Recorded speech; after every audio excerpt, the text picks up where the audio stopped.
আসসালামু আলাইকুম। আজকের এই ভিডিওতে আপনাদেরকে দেখিয়ে দেব আপনার হাতে থাকা মোবাইলটি দিয়ে কিভাবে ব্লগ ভিডিওর জন্য থাম্বনেল তৈরি করবেন। তো স্ক্রিনে আপনারা থাম্বনেলগুলো দেখতে পাচ্ছেন। এই ধরনের থাম্বনেল আপনারা কিভাবে তৈরি করবেন আপনার হাতে থাকা মোবাইলটি দিয়ে, সেটাই এই ভিডিওতে আপনাদেরকে দেখিয়ে দেব। ব্লগ ভিডিওর থাম্বনেল বানানোর জন্য একটা অ্যাপসের প্রয়োজন হবে। সেই অ্যাপটা এই ভিডিওর ডেসক্রিপশন বক্সে টেলিগ্রাম চ্যানেলের লিঙ্ক পেয়ে যাবেন। সেই টেলিগ্রামে অ্যাপসটি আপলোড করা আছে, তো সেখান থেকে আপনার অ্যাপসটি নিয়ে নেবেন। তো আপনার ব্লগ চ্যানেলের জন্য বা ব্লগ ভিডিওর জন্য থাম্বনেল বানানোর জন্য এই যে পিএসসিসি অ্যাপস, এই অ্যাপসটার প্রয়োজন হবে। তো এই অ্যাপসটা আপনারা ডেসক্রিপশন বক্সে পেয়ে যাবেন, সেখান থেকে নিয়ে নেবেন, বা টেলিগ্রাম চ্যানেলে পেয়ে যাবেন, সেখান থেকে নিয়ে তারপর অ্যাপসটি ওপেন করবেন। ওপেন করার পরে এই যে দেখতে পাচ্ছেন এখানে প্লাসের মতো আইকন, এখানে ক্লিক করে দেবেন। তারপর এই যে ব্ল্যাঙ্ক ডকুমেন্ট, এখানে ক্লিক করবেন। ব্ল্যাঙ্ক ডকুমেন্টে ক্লিক করার পর এখানে সর্বপ্রথম উপরে যে দেখতে পাচ্ছেন এখানে 2560, তারপর দিয়ে দেবেন 1440, এটা দিয়ে ওকে অপশানে একটা ক্লিক করে দিবেন। তো ওকে অপশানে ক্লিক করে দেওয়ার পর এখানে আমাদেরকে একটা ব্যাকগ্রাউন্ড নিতে হবে। যে ব্যাকগ্রাউন্ড আপনি আপনার থাম্বনেলের জন্য দিতে চাচ্ছেন, সেই জন্য প্লাস আইকনে ক্লিক করবেন। তারপর দেখতে পাচ্ছেন আবার প্লাস আইকনে ক্লিক করবেন।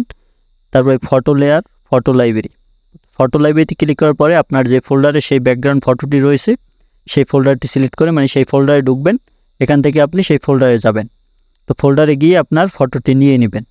তো ব্যাকগ্রাউন্ডের সেই ফটোটি সিলেক্ট করার পর অ্যাড অপশানে একটা ক্লিক করে দেবেন। তারপর এটা ধরে আপনি ফুল করে দিবেন। আপনি এই সাদা যতখানি রয়েছে ততখানি আপনি করে দিবেন। ততখানি করে দেওয়ার পর ওকে অপশানে একটা ক্লিক করে দিবেন।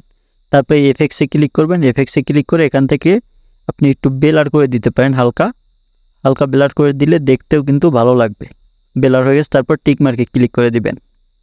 তো টিক মার্কে ক্লিক করে দেওয়ার পরে আবার এই প্লাস আইকনে ক্লিক করবেন। আবার প্লাস আইকনে ক্লিক করে এখান থেকে ফটো লেয়ার, ফটো লাইব্রেরি। তো এখন আমাদেরকে এই থাম্বনেলের যে ফটোটি ব্যবহার করব সেটা নিতে হবে। সেই জন্য আপনার ফটোটি যে ফোল্ডারে রয়েছে সেই ফোল্ডার থেকে আপনি আপনার ফটোটি নিয়ে নেবেন। তারপর এখান থেকে ধরে আপনি ফটোটি বড় করে দিবেন। একটু বড় করে দেওয়ার পর এখান দেখতে পাচ্ছেন টিকমার্ক করে দিবেন। তারপর এখান থেকে এই এফেক্টসে গিয়ে আপনি এইগুলো ইফেক্ট ব্যবহার করতে পারেন। আপনার যদি গ্লো ইফেক্ট ব্যবহার করার ইচ্ছে থাকে করতে পারেন, অন্যথায় নাও করতে পারেন। তো এখান থেকে আপনি গ্লো ইফেক্ট ব্যবহার করবেন। হালকা গ্লো ইফেক্ট দিয়ে দিচ্ছি। তো গ্লো ইফেক্ট দেওয়ার পর টিকমার্কে ক্লিক করে দিবেন।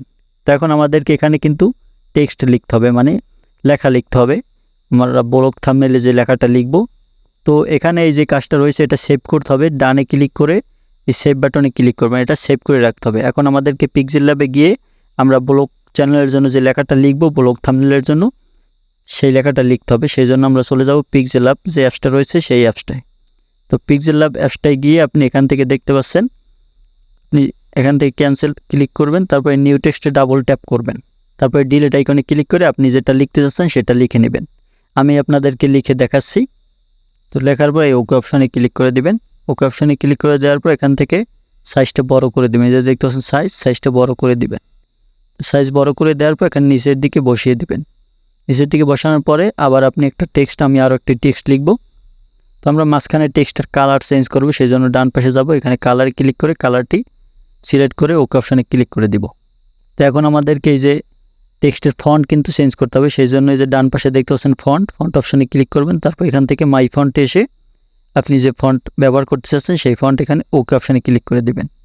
তো ওকে অপশানে ক্লিক করে দেওয়ার পর এখানে সেমভাবে আপনি উপরের যে লেখা দুইটা সেটার ফন্ট চেঞ্জ করবে, সেই জন্য আমি ফন্টে ক্লিক করে দিব।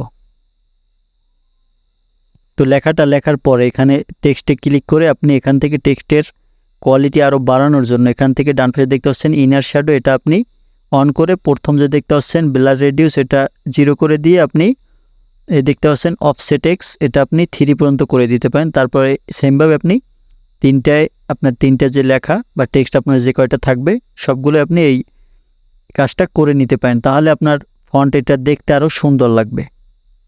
তো আপনার সব কিছু কাজ হয়ে গেলে, আপনার টেক্সট লেখা হয়ে গেলে এই যে দেখতে পাচ্ছেন এই আইকনে ক্লিক করবেন। তারপরে ট্রান্সপারেন্টে ক্লিক করে এখানে 3 ডটে ক্লিক করবেন। তারপর এখান থেকে এক্সপোর্ট ইমেজে ক্লিক করবেন। এক্সপোর্ট ইমেজে ক্লিক করার পর ডিফল্টে ক্লিক করে ভেরি হাইতে ক্লিক করবেন। তারপর সেভ টু গ্যালারি অপশান একটা ক্লিক করে দিবেন। তাহলে আপনার এই টেক্সটটা কিন্তু সেভ হয়ে যাবে গ্যালারিতে। তো এখন আমাদেরকে এই টেক্সটটা কিন্তু ওই যে পিএসসিসি অ্যাপসে যেখানে আমরা সেভ করেছিলাম, আমাদের ব্যাকগ্রাউন্ডে ফটো ব্যবহার করেছিলাম বা আমাদের যে ফটো ব্যবহার করেছিলাম সেখানে নিয়ে যেতে হবে। সেই জন্য আমরা চলে যাব সেই অ্যাপসটার ভিতরে। তো অ্যাপসটার ভিতরে যাওয়ার পর যে ব্যাকগ্রাউন্ডটা আমরা সেভ করে রেখেছি সেই ব্যাকগ্রাউন্ডের উপর ক্লিক করে দেবো। তারপর প্লাস আইকনে ক্লিক করব, আবার প্লাস আইকনে ক্লিক করব, তারপর ফটো লেয়ার, ফটো লাইব্রেরি। তো তারপর আমরা এই যে পিক্সেল ল্যাব থেকে এইমাত্র যে লেখাটা লিখলাম টেক্সট, সেই টেক্সটটা এখান থেকে সিলেক্ট করব, টেক্সটটা নিয়ে নিব। তো টেক্সটে ক্লিক করার পর এই অ্যাড অপশানে ক্লিক করে দিবেন। তারপর এখানে দেখতে পাচ্ছেন, তবে এখানে এই লেখাটা আমরা বড় করে দিব। যে বড় করে দিলাম, বড় করে দেওয়ার পর এখান থেকে দেখতে পাচ্ছেন আমরা একটু হালকা একটু বাম দিকে বাঁকা করে দিলাম। তারপর এটা আমরা এখান থেকে বসিয়ে দিলাম। বসিয়ে দেওয়ার পর এই টিক মার্কে ক্লিক করে দিবেন। তারপরে এই এফেক্টসে ক্লিক করে এখানে গুলো ব্যবহার করবেন, আপনার সেই টেক্সটে গুলো ব্যবহার করবেন। সেই জন্য এখান থেকে আপনি ব্ল্যাক যে গুলোটা রয়েছে সেটা ব্যবহার করতে পারেন। তারপরে এফেক্টসে ক্লিক করে আমরা আবার সেই গুলোটা একটু গাঢ় করে দিব।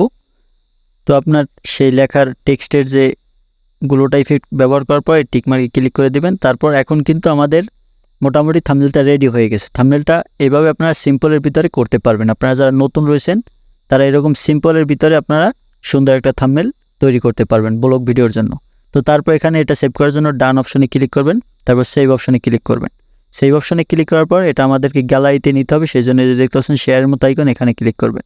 ক্লিক করার পর এই যে দেখতে পাচ্ছেন সেভ টু গ্যালারি, এই অপশানে একটা ক্লিক করবেন। তারপর এখান থেকে আপনারা থাম্বনেলটা সিলেক্ট করবেন, তারপর ওকে অপশানে একটা ক্লিক করে দিবেন। তো ওকে অপশানে ক্লিক করে দেওয়ার পর এখান থেকে আমরা দুইভাবে কিন্তু আমরা এই থাম্বনেলটা সেট করতে পারবো, একটা পিএনজি আকারে আর একটা জেপিইজি। এরকম এই যে দেখতে পাচ্ছেন এখানে যদি ক্লিক করি জেপিইজি, এখানে পিএনজি আকারেও আপনি ওকে অপশানে দিলে আপনার দুইটা থাম্বনেল দুইভাবে আপনি সেট করতে পারবেন, মানে সেভ করতে পারবেন আপনার গ্যালারিতে। এই যে দেখতে পাচ্ছেন আমাদের থাম্বনেলটা কিন্তু রেডি হয়ে গেছে। তো থাম্বনেলের সাইজ আমরা দেখে নিব। আপনারা জানেন যে 2 MBর যদি বেশি হয় তাহলে কিন্তু সেই থাম্বনেলটা আপনাদের ইউটিউব ভিডিওতে ব্যবহার করতে পারবেন না। এই যে দেখতে পাচ্ছেন দুইটা দুই রকম সাইজ হয়েছে। একটার এখানে সাইজ হয়েছে 2.68 MB, আর একটার এখানে সাইজ হয়েছে, আমরা ডিটেলসে গিয়ে দেখি তাহলে দেখতে পাচ্ছেন 1.94, মানে 1.94। তো এটা কিন্তু আপনারা ব্যবহার করতে পারবেন। তো এই থাম্বনেল আপনারা খুবই সাধারণভাবে আপনাদের ব্লগ ভিডিওর জন্য থাম্বনেল এই প্রসেস ফলো করে আপনারা বানিয়ে নিতে পারেন। তো ভিডিওটি কেমন লাগছে কমেন্টে জানাতে পারেন, বা পরবর্তীতে আপনারা কোন ধরনের থাম্বনেল বানানো শিখতে চান সেটাও কমেন্টে জানাতে পারেন। আমি আপনাদেরকে সেই ধরনের থাম্বনেল বানানো শিখিয়ে দিব। আজকের মতো ভিডিও এই পর্যন্ত। ভিডিও ভালো লাগলে ফলো অ্যান্ড সাবস্ক্রাইব করে সাথেই থাকতে পারেন। ধন্যবাদ।